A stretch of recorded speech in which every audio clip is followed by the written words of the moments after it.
पण एक मला सांगा, आता या अशा प्रकारचं एखादं प्रकरण होतं आणखीन जसं तुम्ही सांगितलं, की अनेक ठिकाणी मी काम केलं, त्याचा मला अनुभवाचा फायदा आला. मला मला वाटतं, की महाराष्ट्रातले किंवा कदाचित देशातलेही तुम्ही एक आय-ए-एस असे अधिकारी असाल, की ज्यांच्या अत्यंत कमी कालावधीमध्ये अनेक वेगवेगळ्या प्रकारच्या पोस्टिंग झाल्या, बदल्या झाल्या. आता त्या का झाल्या? का होताय? इथे तुम्ही किती दिवस थांबणार आहे? हे विचारण्यापेक्षा एक विचारायचं आहे, की सगळ्यात कमी कालावधी पोस्टिंग कुठे होती? मला आठवत नाही. आणि किती दिवस होती? मला नाही आठवत. मग सगळ्यात जास्त टेनूर कुठे मिळाला?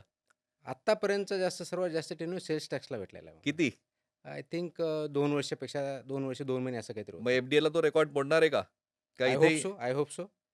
नाही असं म्हणतात, की तुम्ही बॅग घेऊनच तयार असतात. मी बॅग घेऊन तयार असण्याचा प्रश्न नाहीये. हं. कारण बदल्या झाल्यामुळं बऱ्याच वेळेस असं झालेलं आहे, की माझ्या पत्नीनं अर्धांगिनीनं, की एक तर सामान कमी आहे. ते सोडायचं आणि बांधायचं यापेक्षा जे आवश्यक आहे तेवढंच सोडायचं आणि तेवढाच वापर करायचा. जे इमर्जन्सी आहे त्याच वेळेस सोडायचं, नाहीतर तसंच पॅक ठेवायचं. अशा बऱ्याच घटना घडलेल्या आहेत. पण कुटुंब सफर होतं ना. डेफिनेटली होतं. मुलांसाठी अनेक शाळा मला बदलाव्या लागल्या. त्याच्यामुळे त्याचे मित्र झालेले नाहीत. हा परिणाम डेफिनेटली होतो. तर ते कोलॅटरल डॅमेज किंवा माझ्यामुळं कुटुंबाला हा त्रास डेफिनेटली सहन करावा लागतो. But being a public servant मी तुम्ही त्याचा याची बाऊ करण्याची आवश्यकता मला वाटत नाही. बट समहाऊ ती खंत कुठे ना कुठे असते. मग तुम्ही ही जबाबदारी कशी घेतात? कारण हा अत्यंत सेन्सिटिव्ह विषय तुम्ही आता बोललात. म्हणजे की समोरून आलेली गोष्ट की तुकाराम मुंडे एक कर्तव्यदक्ष, कडक शिस्तीचा अधिकारी म्हणून सगळ्यांना माहिती आहे.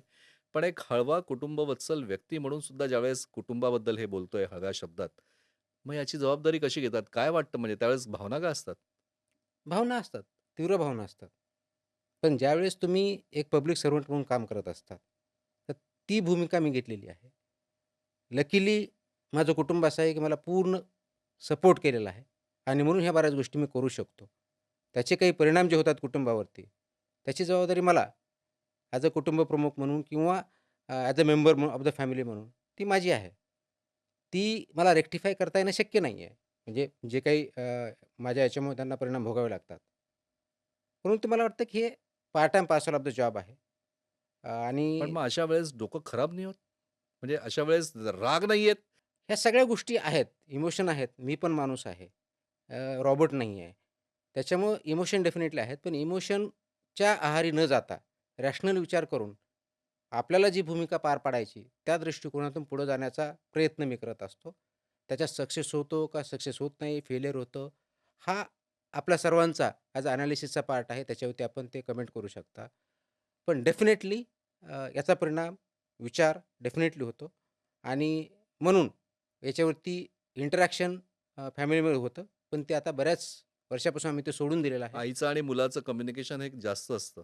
बापाचं आणि मुलाचं कम्युनिकेशन हे कमी असतं.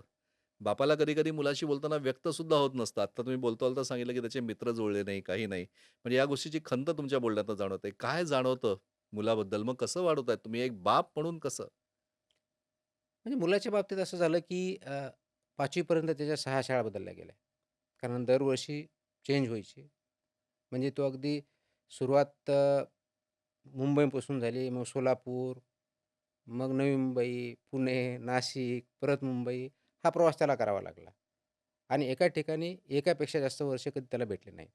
आणि मग इथं आल्यानंतर मात्र त्याला एका शाळेत ठेवलं म्हणून तेव्हापासून तो थोडा स्टेबल झाला. परंतु त्याच्यामुळं कल्चरल शॉक, मित्र, मित्रपरिवार हा त्याला कधी डेव्हलप करता आला नाही. त्याचा परिणाम डेफिनेटली त्याच्यामध्ये माझे मित्र नाहीत, हे होतं. आणि मग त्याच्यानंतर बदली ज्यावेळेस व्हायची त्यावेळेस त्याला पहिला प्रश्न असा असतो, की आता तुमच्याबरोबर मला यायचं आहे का? परत माझी शाळा बदलायची आहे का? आणि त्यावेळेस ही कठीण परिस्थिती असते. परंतु त्याला फेस करावं लागतं. कारण जर भूमिका तुमची आहे, भूमिका तुम्ही घेतलेली आहे, एक रोल घेतलेला आहे आणि तो जर आपल्याला तडीस न्यायचा आहे ॲज अ पब्लिक सर्व्हंट म्हणून, तर ते माझं दायित्व आहे. या सगळ्या विषयामध्ये तुम्ही नागरिकांवरच्या परिणामांचा विचार करतात. या सगळ्या विषयामध्ये मुलाला मित्र जमले नाही हा विचार करतात.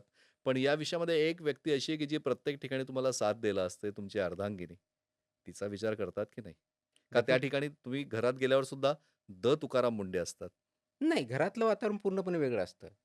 ऑफकोर्स दोन्ही गोष्टी सेग्रिगेट करणं अजून मला परफेक्टली जमलेलं नाहीये. ज्यावेळेस तुमचं लग्न ठरलं किंवा लग्न झालं, त्यावेळेस माहिती होतं का, की तुकाराम मुंडे असा कडक शिस्तीचा माणूस आहे? ती एक वेगळीच गोष्ट आहे. ज्यावेळेस लग्न जमलं त्यावेळेस मी नागपूरला सी-ई-ओ होतो.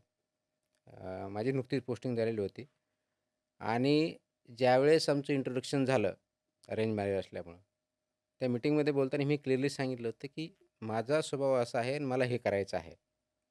आणि त्यावेळेस बोलताना हेही बोललो होतो, की अ, मला काम करताना तुझ्या जर अशा काही वेगळ्या अपेक्षा असतील, की मला खूप मोठ्या गाड्या भेटतील किंवा असं काहीतरी होईल, तर आपण पुढे जायला नको. पण तुझी जर ही तयारी असेल, की मी as a public servant dedicated आहे. माझा फोकस हा पब्लिक सर्व्हिस राहणार आहे आणि तू माझी साथ देऊ शकते, तर आपण त्याच्यावरती विचार करू शकतो.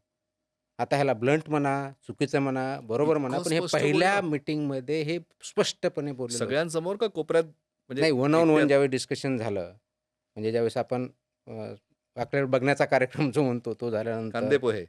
कांदे पोहे म्हणूयात. त्याच्यानंतर एक 15-20 मिनिटं आम्हाला इंटरॅक्शन करण्यासाठी वेळ दिलेला होता. त्यावेळेस वन ऑन वन ज्यावेळेस इंटरॅक्शन दिलं, पहिल्या इंटरॅक्शनमधली आमची इंटरॅक्शन आहे. उत्तर काय मिळालं? उत्तर त्यावेळेस म्हणलं, की त्यावेळेस तर मी काही विचारून जाणार का, पण त्याच्यात पुढे जायचं असेल, पण नंतर आम्ही ज्यावेळेस आता हे इंटरॅक्शन करतो आणि मी असं हसतमध्ये मजाकमध्ये विचारत असतो, की "असं तू काय बघितलं माझ्यामध्ये, की ज्याच्यामुळं मी हे एवढं बोललं असतानाही होकार दिला. होकार दिला?" मला सरप्रायझिंगली उत्तर हे भेटतं, "तुमची जी समाजाबद्दलची तळमळ होती, त्या वाक्यामुळंच मी लग्न केलं." मग तुकाराम मुंडे आपल्याच बायकोच्या प्रेमात खरा केव्हा पडला? तो तुकाराम मुंडे ज्यावेळेस पहिल्यांदा लग्नाची मागणीचं बोलणं झालं, उत्तर दिलं त्यावेळेस का?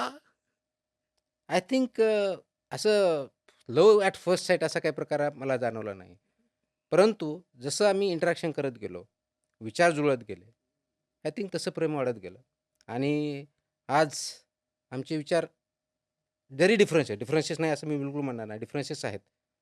परंतु ज्या पद्धतीनं तिने घराची दुसरी बाजू हँडल केलेली आहे, खऱ्या अर्थाने अर्धांगिनी म्हणून केलेली आहे, हो, कारण ती तुकाराम वाखाणण्याजोगी मुंडेसोबत आहे. जमवून घेणं हा जरा अवघड पार्ट आहे. असं तुकाराम मुंडे या व्यक्तीला ओळखणारी प्रत्येक व्यक्ती म्हणते. त्यामुळे खरं क्रेडिट जर कोणाचं असेल तर वहिनींचं. असं आपण definitely. I openly agree that की तिने ज्या पद्धतीनं हँडल केलेलं आहे, ते वाखाणण्याजोगंच आहे. आणि मजाकमध्ये ती बोलताना असं म्हणत असते, "माझ्याशिवाय दुसरं तुम्हाला कोणी हँडल करू शकलं कधी नसतं." बायकोबरोबर भाजी घ्यायला, किराणा आणायला कधी जाणं होतं का? रेअर जातो असतो, पण रेअर आहे. का बरं? आवडत नाही? नाही आवडण्याचा प्रश्न नाही आहे. जर समजा असा जर 24/7 मी जर विचार कामाचा करत असेल, तर मला नंतर सांगितलंय की न आलेलं बरं. कारण तुम्ही कामात जरी बरोबर नेलं, तर विचार मात्र कामाचा पण असतो. वाटत नाही हे चुकतंय कुठेतरी? डेफिनेटली. हा जो कुटुंबाला, पत्नीला, मुलांना वेळ दिला पाहिजे.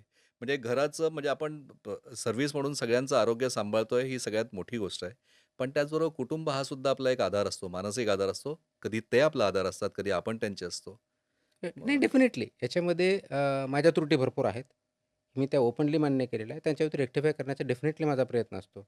ओपनली मान्य म्हणजे वहिनींना मान्य केलंय का? वहिनींसमोर मान्य केलंय का? Yes, yes. मुलासमोर मान्य केलंय का? ऑफकोर्स केलेलं का आहे. फक्त भावाने सांगितलं, की "नाही तुकाराम, तुला हे करायचंय म्हणून." नाही. फक्त भावापुरतं मर्यादित नाही ना? नाही, ॲब्सोल्युटली नाही.